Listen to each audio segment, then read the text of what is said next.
কি মহা পাপে পরিপূর্ণ হবে না? যে মা বাবা ছোট্টবেলা থেকে কোলে পিঠে করে মানুষ করলো, যে মা নিজের সুখের কথা কোনোদিন ভেবে দেখেনি। একবার ভেবেছেন সকাল থেকে সন্ধ্যে পর্যন্ত কাজ করতে করতে আপনি কতটা সুখী আছেন, আপনি কতটা ভালো আছেন? সেই মায়ের গলায় যদি দড়ি বেঁধে টানতে টানতে দিয়ে যায়,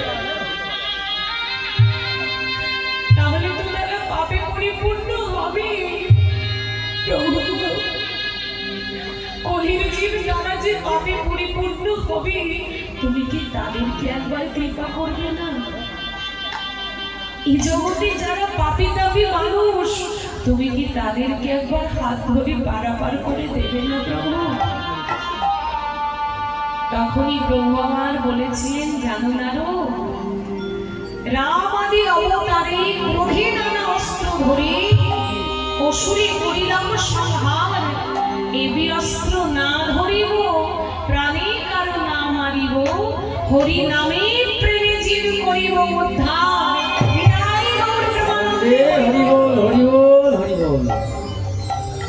প্রত্যেকটা যুগে আমি অস্ত্র শস্ত্র নিয়ে গেছি শুধুমাত্র দানবদেরকে নিধন করবার জন্য। গীতায় বললেন, পরিত্রাণায় সাধুনাং বিনাশায় চতুষ্কৃতাং ধর্ম সংস্থাপনার্থায় সম্ভবামি যুগে যুগে।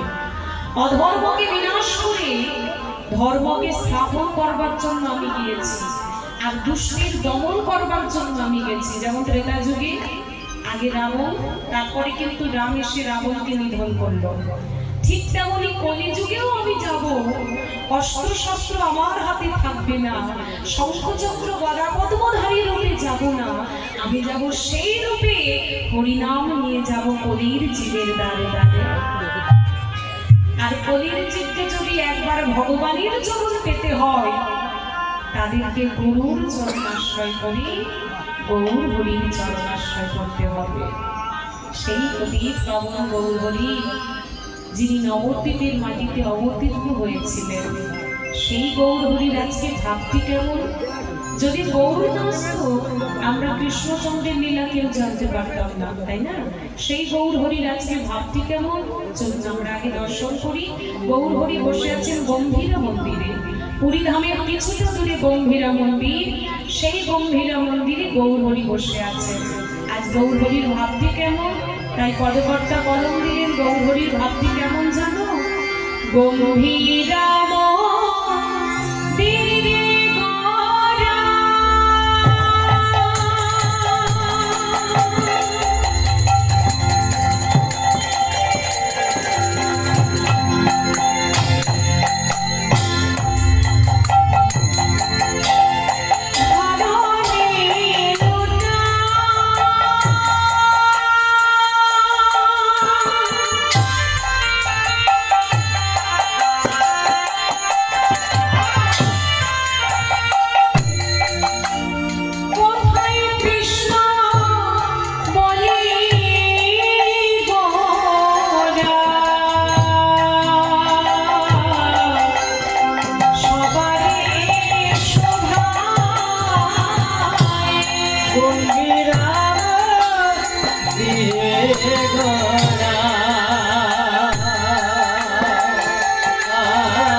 কৃষ্ণ পাবো কৃষ্ণ আমার জীবনে মরণ কোথায় গেলে কৃষ্ণ পাবো আমার জীবন কোথায় গেলে কৃষ্ণ পাবো কৃষ্ণ আমার প্রাণের প্রাণ কোথায় গেলে কৃষ্ণ পাবো আমার প্রাণের প্রাণ কোথায় গেলে কৃষ্ণ পাবো কৃষ্ণ আমার জীবনে মরণ কোথায় গেলে কৃষ্ণ পাবো আমার জীবন কৃষ্ণ ছাড়া রহিতে নারে কোথায় গেলে কৃষ্ণ পাবো কৃষ্ণ আমার প্রাণের কোথায় গেলে কৃষ্ণ পাবো কৃষ্ণ আমার জীবনে মরণ কোথায় গেলে কৃষ্ণ পাবো কৃষ্ণ আমার প্রাণের প্রাণ কোথায় গেলে কৃষ্ণ পাবো কৃষ্ণ আমার জীবনে মরণ কোথায় গেলে কৃষ্ণ পাবো কৃষ্ণ আমার প্রাণের কোথায় গেলে কৃষ্ণ পাবো কৃষ্ণ আমার প্রাণের কোথায় গেলে কৃষ্ণ পাবো কোথায় গেলে কৃষ্ণ পাবো কোথায় গেলে কৃষ্ণ পাবো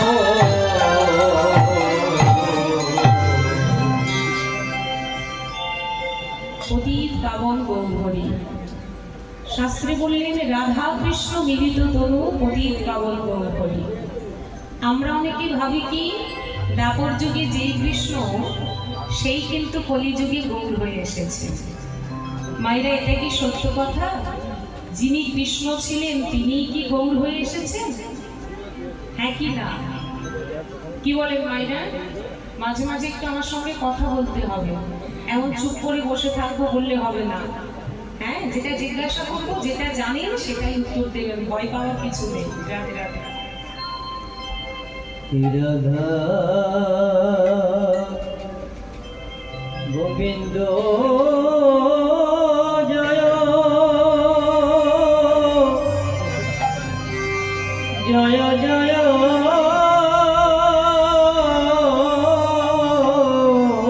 রাধে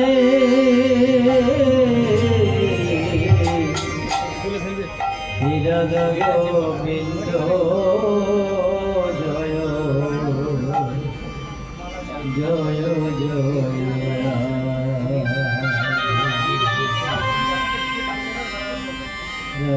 রাধা গোবিন্দ জয় জয় জয় রাধে রাধা গোবিন্দ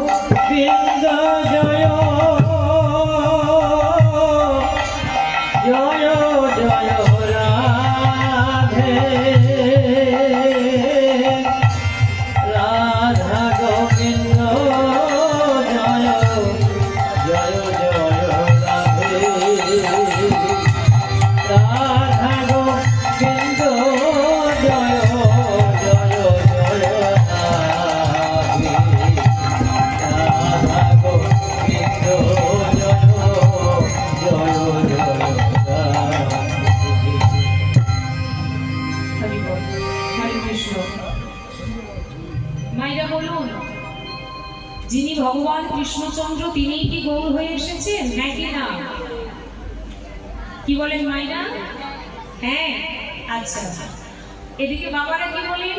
যিনি কৃষ্ণ তিনিই কি গৌর হয়ে এলেন?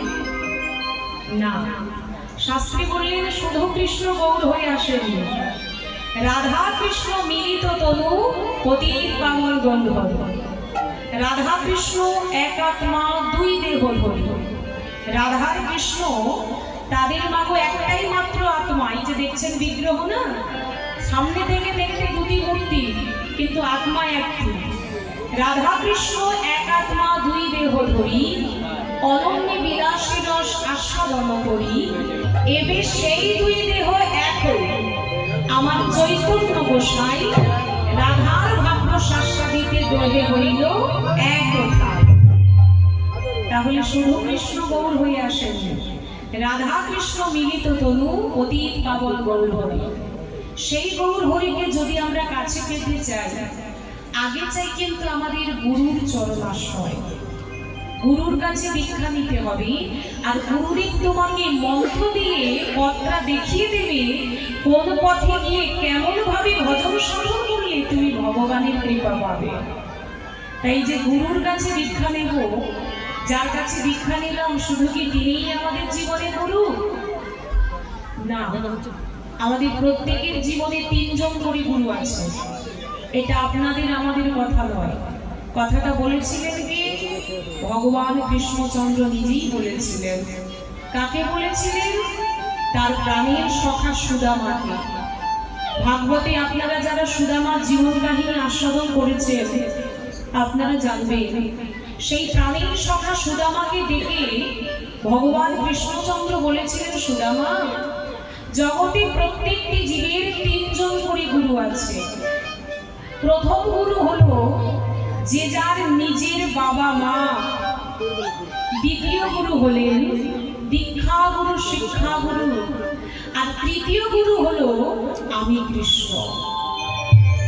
তাহলে লক্ষ্য করে দেখুন, বাবা মা যদি আমাদের প্রত্যেকের জীবনে প্রথম গুরু হয়, আমরা যদি নিজের বাবা মাকে ভালোবেসে একবার গুরুর চরণ আশ্রয় করতে পারি, আমাদের সম্পূর্ণ অর্জন হয়ে যাবে। কিন্তু আমরা বলির যে আমরা সোজা পথে যেতে পছন্দ করি না, আমরা একটু ঘুরে যেতেই পছন্দ করি। ঘরের বৃদ্ধ বাবাকে কোনোদিন এক বালতি জল তুলে এনে স্নান করিয়ে দিই না, বাবা কেমন আছে সে খবরটুকু নিই না, অথচ তারকেশ্বরে বাবার মাথায় ছুটে চলে যাই জল ঢালবার জন্য। মহাজনেরা বলে গেলেন, যদি তুমি নিজের বাবা মাকে ভালোবাসতে না পারো, সারা জীবন ধরে ভগবানের সেবা দিলেও কোনো লাভ হবে না। আগে নিজের বৃদ্ধ বাবা মাকে ভালোবাসো, তাদের চরণ সেবা করো। অনেকে আবার বলে নিজেরই সংসার চলে না, আর বুড়ো বাবা মায়ের ওষুধ দিয়ে দেবো, তাদের আর কি ভালো রাখবো। নিজে না খেয়ে যদি বৃদ্ধ মাকে খাওয়াতে পারো, নিজে ভালো না থেকে যদি বাবা মাকে তুমি ভালো রাখতে পারো, ওই বাবা মায়ের কৃপায় একদিন তুমি ঠিক ভগবানের কৃপা পাবে। যদি নিজের বাবা মাকে ভালোবেসে কর্ম ভালো করে যেতে পারো, তোমার নিজের বাড়িটাই কিন্তু বৃন্দাবন ভাবে পরিপূর্ণ হয়ে যাবে। বৃন্দাবনে ছুটে যেতে হবে না টাকা পয়সা খরচ করে। ওই বৃদ্ধ বাবা মাকে যদি তুমি সুখে শান্তিতে রাখতে পারো আর কর্ম ভালো করে যেতে পারো, তোমার নিজের ঘরটাই একদিন বৃন্দাবনে পরিপূর্ণ হবে। ওই বাবা মাকে যদি কষ্ট দাও, কোনো দিনের জন্য তুমি ভগবানের কৃপা পাবে না। বাবা মা যেমনই হোক, সন্তানের কর্তব্য সেই পিতামাতাকে ভালোবাসা, শ্রদ্ধা করা, সম্মান করা। প্রহ্লাদজি, যার পিতা ছিলেন বাবা হিরণ্যকশিপু, শিক্ষা দিয়ে যাচ্ছেন কেমন দেখুন। ভগবান নৃসিংহদেব তিনি ওই হিরণ্যকশিপুর, যিনি অসুর ছিলেন, সেই হিরণ্যকশিপুরকে নিজের উরুর উপরে তুলে নিয়ে একেবারে বক্ষটাকে বিদীর্ণ করে পেটের ভেতর থেকে নাড়িগুলোকে টেনে বের করে ভগবান তিনি নিজের গলার মধ্যে ঝুলিয়ে ঝুলিয়ে পড়ছেন। আবার কিছু নাড়ি থেকে বের করে তিনি দাঁতে দিয়ে চিবাচ্ছেন। ভগবান নাড়ি চিবাচ্ছে কেন?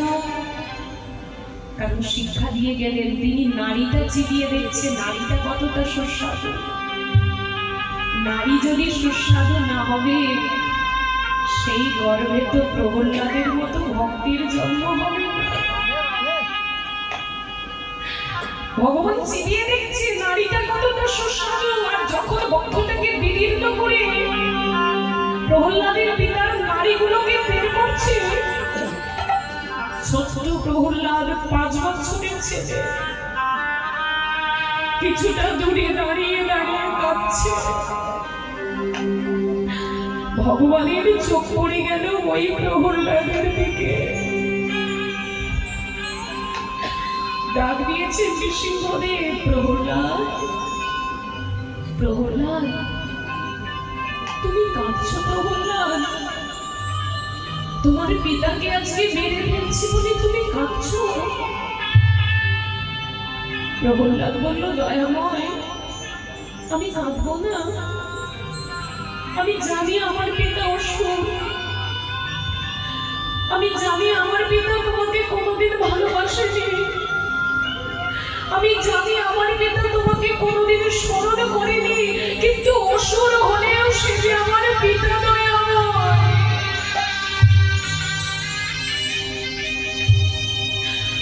আমার পিতা যদি আমাকে দয়া করে জন্ম না দিত,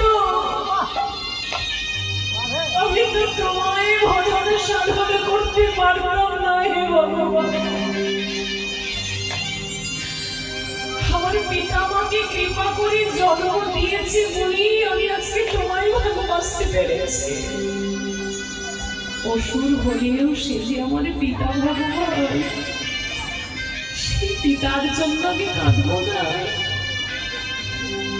ভগবান ভক্তির কাছে বাবা বাধা পড়ে গেলে প্রহল্লাদকে ডেকে বলেছিল, প্রহল্লাদ, তুমি তোমার পিতাকে এত ভালোবাসো, তোমার এই ভক্তির জন্য আমি ভগবান নৃসিংহদেব তোমার মাথায় হাত রেখে আশীর্বাদ করি প্রহল্লাদ, শুধু তোমার জন্য তোমার আগের সৎপুরুষ আর পরের সৎপুরুষ বিনা সাধনায় উদ্ধার হয়ে যাবে। একটা কথা জানবেন মাগো, কোন পরিবারে যদি একটা ভক্ত সন্তানের জন্ম হয়, বেশি নয়, একটা ভক্ত সন্তানের জন্ম হয়, সেই ভক্তের জন্য তার আগের সৎপুরুষ পরের সৎপুরুষ বিনা সাধনায় উদ্ধার হয়। কিন্তু কৃষ্ণ ভক্ত সন্তান তো আমরা চাইতে জানি না মাগো। ভগবানের কাছে সবাই চাই, প্রভু আমার ছেলে বলে সে যেন ডাক্তার হয়, মাস্টার হয়, ব্যারিস্টার হয়, ইঞ্জিনিয়ার হয়, কিন্তু কোনো মা কি ভগবানের কাছে করজোরে বলতে পারে, দয়াময়, যে সন্তান আমার হবে সে যেন কৃষ্ণ ভক্ত হয়? আগে ভক্ত হতে হবে, মানুষ হতে হবে। ভগবানকে ভালোবাসার আগে, ভগবানের ভক্ত হওয়ার আগে নিজেকে যাচাই করো, আমি শ্রেষ্ঠ মানুষ হতে পেরেছি কিনা। আগে তোমাকে মানুষ হতে হবে, তারপরে ভক্ত। ভক্ত অনেক দূরের কথা, আগে তুমি মানুষের মতো মানুষ হও, জীবের কল্যাণ করো, জগতের কল্যাণ করো, তারপরে তো তুমি ভক্ত হবে। মানুষের তুমি ভালো করতে পারো না, পাশের বাড়ির মানুষগুলোর ওপরে তুমি তাদেরকে খারাপ ভাবো, তাদের উপরে হিংসা করো, আর তুমি সারাদিন হরি হরি করে চলো, কিচ্ছু লাভ হবে না। তাই নিজের পিতা মাতাকে ভালোবাসতে হবে। দ্বিতীয় গুরু হলেন ভিক্ষা গুরু, শিক্ষা গুরু। এই গুরুদেব, তাকে কিন্তু সামান্য মানুষ বলে ভাবতে হবে না। এই যে আপনাদের সামনে আজকে দাঁড়িয়ে আছি, ভাববেন না যে আমার ক্ষমতায় আপনাদের সামনে এসে দাঁড়িয়েছি। আমি আগে শুনেছি আপনাদের এই আসরে আমার গুরুমা অনেকবার এসেছেন, সেই মায়ের আশীর্বাদই আপনাদের